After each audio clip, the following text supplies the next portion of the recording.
Boxstar Forum, it's your boy Terry L, and I'm back at y'all with another one.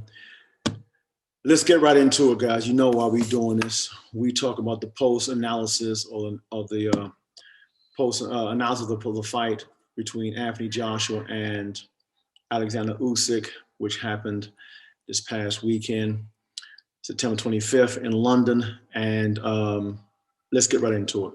You know what we do here at Boxstar. Your opinions matter, so hit the like and subscribe button. Leave your comments below. Holler at a brother. Let me know what you think about this fight between Anthony Joshua and Alexander Usyk. So the verdict, or the predictions were out. Some people made their predictions early. Some people thought Joshua, including myself, I hold my hands up. I thought Joshua was going to figure him out between rounds 6 to 9 and get him out of there. I just thought he would have imposed himself, as a lot of analysts did think. For 1 minute did I not think that Usyk was not a bona fide opponent. I just didn't think that the matchup got me excited. To reiterate, Alexander Usyk did come up from the amateur ranks, or come through the amateur ranks as a heavyweight. He won gold in 2012, Olympics in London. Campaign as a heavyweight, whereas Anthony Joshua won gold in 2012 Olympics, campaign at super heavyweight. So being a heavyweight, once again, I stress, being a heavyweight for Usyk wasn't new territory for him, or carrying the weight around, because as we know, as a heavyweight, if you're over 200 pounds, you can campaign as a heavyweight. To give you some context, Mike Tyson, in most of his professional career, campaigned as a heavyweight, and he was barely 225 pounds. Evander Holyfield, as we know, went up from cruiserweight, which is below the 200-pound limit. And when he campaigned as a heavyweight, he was 218, mean machine at 220, giving away sometimes 15, 20 pounds, fighting the bigger heavyweights. When George Foreman fought Evander Holyfield, there was something like a weight difference of about 25 pounds. Fast forward, Deontay Wilder fought Tyson Fury in their first fight, or even in their second fight, and was given away up to 30 pounds, 35 pounds in weight. So the thing about a heavyweight, there is no weight category, no weight limit. You can be 300 pounds and fight as a heavyweight, and the other guy is 200 pounds, or 205 pounds.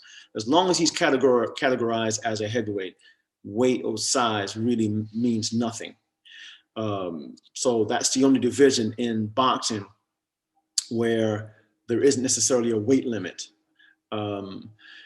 So having said that, Usyk fought Anthony Joshua on Saturday in London, and the result was quite conclusive. I watched the fight. I was unable to make the fight live, even though I live in London. However, I watched the fight twice. I watched it on TV live, and then I watched it again on Sunday, just to make sure that I didn't miss anything in my analysis I'm about to give now. So the reality is, Anthony Joshua simply got outboxed for 12 rounds. Most people will say that Joshua boxed the best he's ever boxed in his professional career against Alexander Usyk, and I would agree with that. I thought Joshua did some good things in that fight. I thought Joshua boxed as clinically as I've ever seen him box. He probably fought better in that fight than he did when I was ringside to watch him fight Vladimir Klitschko. He boxed better, no doubt about it. Has he gotten better over the years as a boxer? He definitely has, no doubt about it. But if the tactic was to outbox Usyk, then the tactics were wrong. And I think you have to question those tactics. Because when you try to outbox a boxer, when your boxing skills isn't as sharp as the person you're boxing, then you have to have a plan B, or use something as well as boxing to outfox the boxer.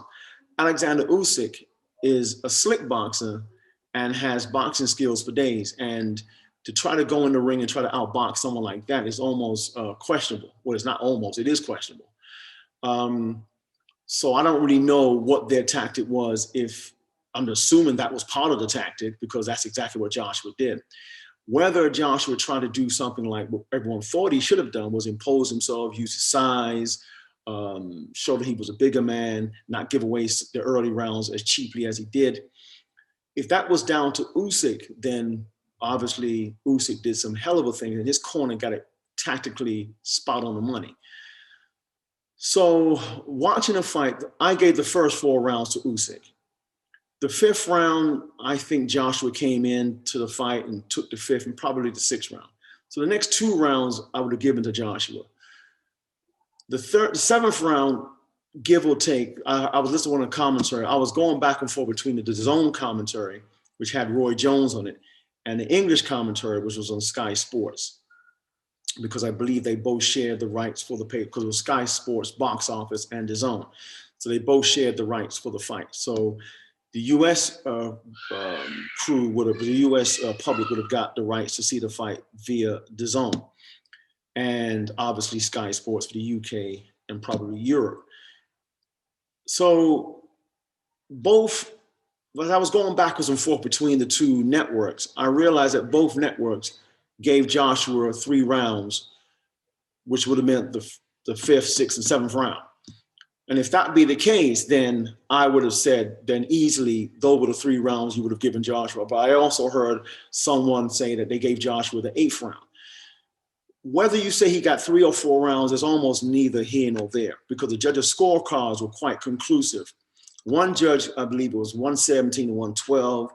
Another judge said it was 117 to 113. Another judge said 116 to 113. That judge, I'm not sure what fight he was looking at, but nonetheless, it was conclusive, all in favor of Alexander Usyk, unanimous decision.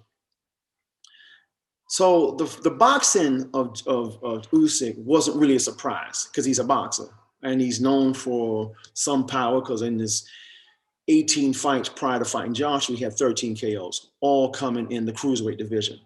He fought Derek Chisora and he fought Witherspoon in the heavyweights, and he went 12 rounds, as we know, and he went 12 rounds with Joshua. So at the moment, it's not saying that he's carrying knockout power from the cruiserweight to the heavyweight. Once again, it's worth noting that Alexander Usyk has made history. So he's become a unified champion by taking the belts from Joshua. He's only the 3rd man in boxing history. So over 100 years of boxing history, he's only the 3rd man in boxing history to go from the cruiserweight and become a champion at cruiserweight, and then become heavyweight champion. Evander Holyfield was the first to do it. David Haye was the second, and now Usyk. So he's in a very small elite crew of elite fighters who went from cruiser to heavyweight as champions in both weight divisions. That's tough to do, because a lot of cruiserweights have tried their hand from cruiser to welter, from cruiser to heavyweight, and it hasn't gone well for them. Tony Bellew, when he fought David Haye, they fought at catchweight.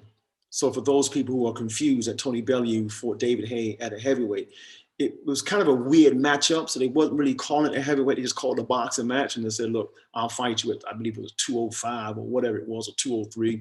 So technically it should be a heavyweight fight, but it wasn't classified as that. Sorry, because Bellew made it clear he's not a heavyweight, and he didn't want to campaign as a heavyweight, even when he was suggested that he should campaign and fight some fights at heavyweights, because he did okay at the cruiserweight division. So Bellew fought, his last fight was when he fought Alexander Usyk, and he's clearly said the best fight I ever fought in the history of my boxing career was Alexander Usyk. And he got knocked out in that fight.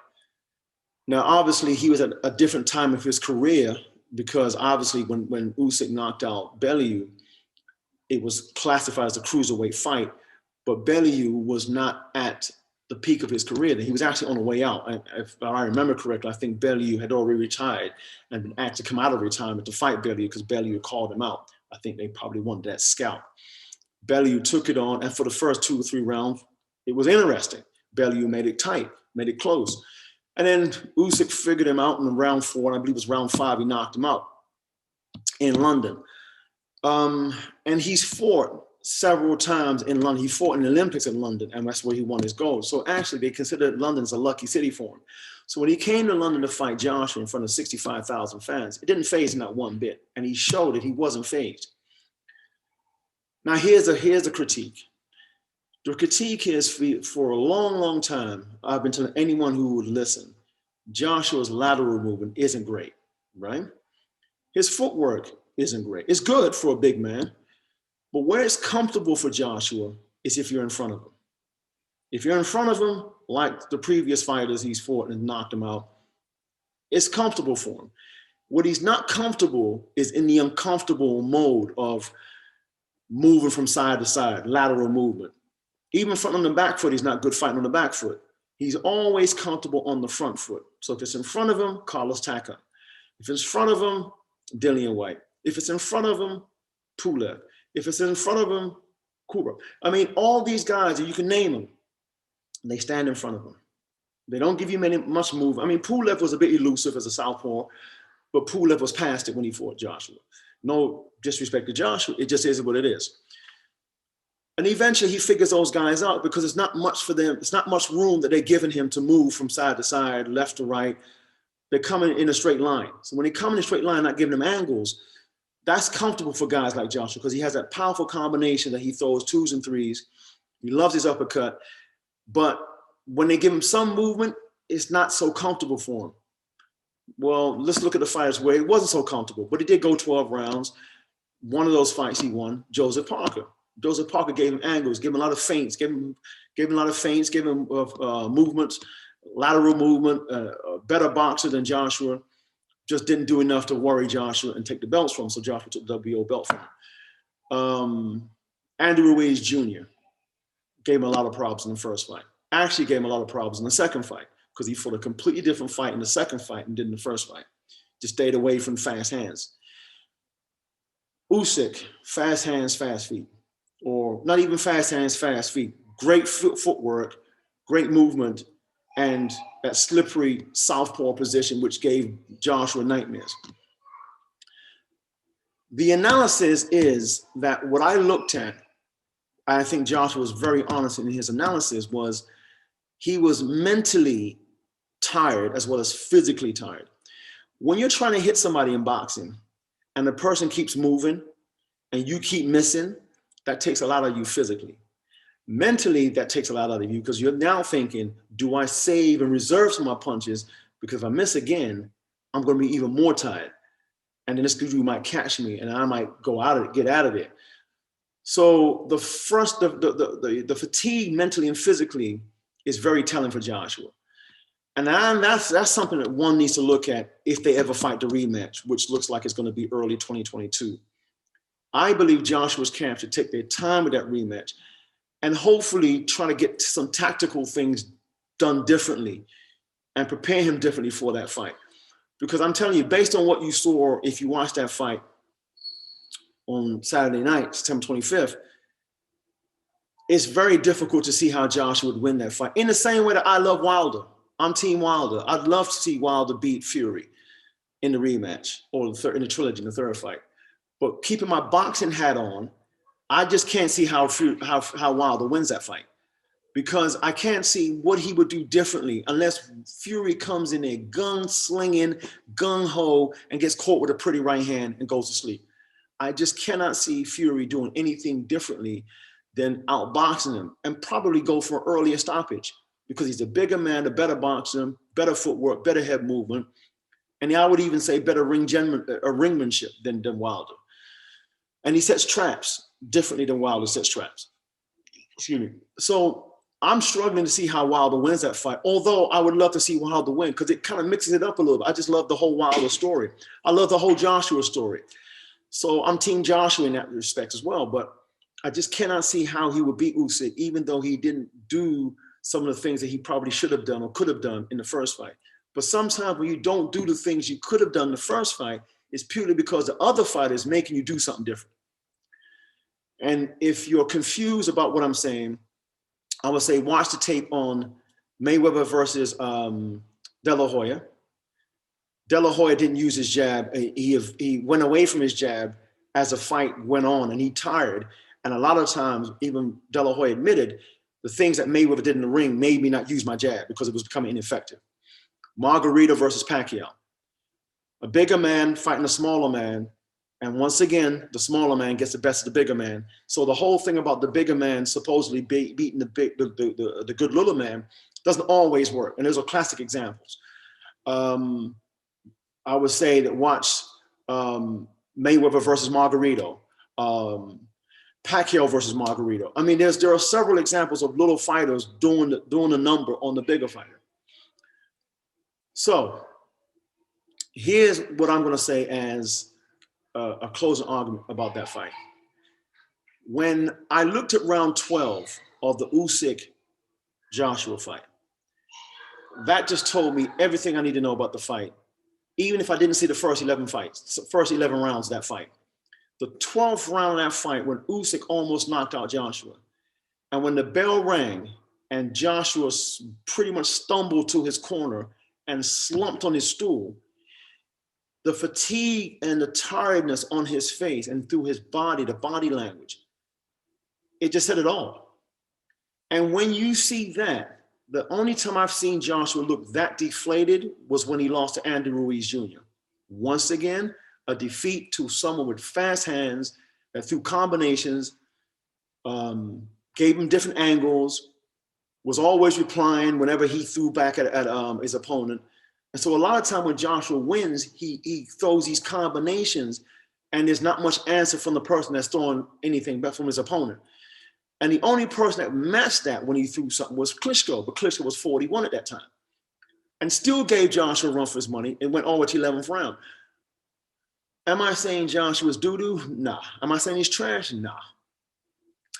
I'm just saying that he's maximized the best of his ability, but then when he gets to a certain elite level, he either gets found out or he just ain't as good as we thought he was based on the level of competition that he was fighting at that elite level.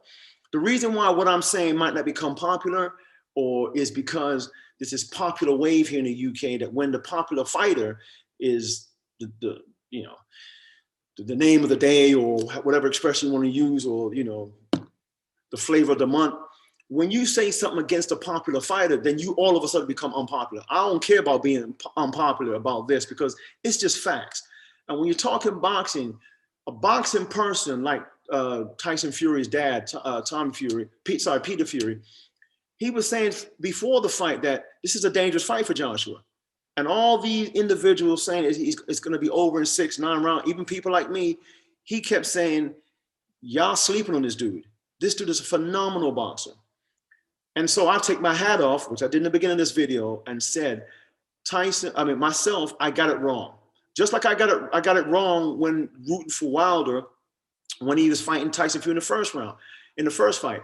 Although I did say it's a dangerous fight for Wilder, because one thing I fear about Wilder, when Wilder fights a boxer, someone who can box, it takes him a long time to get his shots off.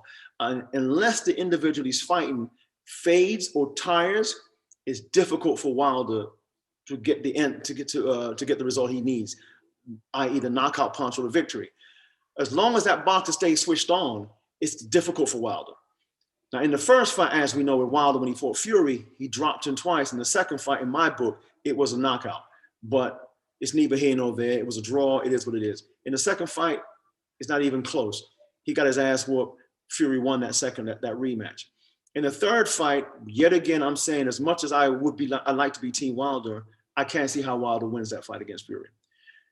With the Joshua fight and versus Usyk, when they fight again in 2020, because it looks like he's going to exercise a rematch clause, it's the only way for Joshua to go. I don't think he should go anywhere else. I don't think he should think about fighting anyone else. Take the rematch, see what you do, and hopefully you get the belts back. The worry is, if he doesn't win, then what happens for him? This is what I think will happen. Let's just say Joshua loses to Usyk. And let's just say Fury beats Wilder. That's your next fight for Joshua. Guaranteed. They're going to make that fight happen because people will want to see that fight just for bragging rights. No belts on the line. It's going to be a big money fight for both of them, and it'll be a halas hurrah. Let's just say Usyk wins the belts. Joshua loses. And let's just say Wilder wins the trilogy fight between Fury. Then more than likely, Joshua will then fight Fury.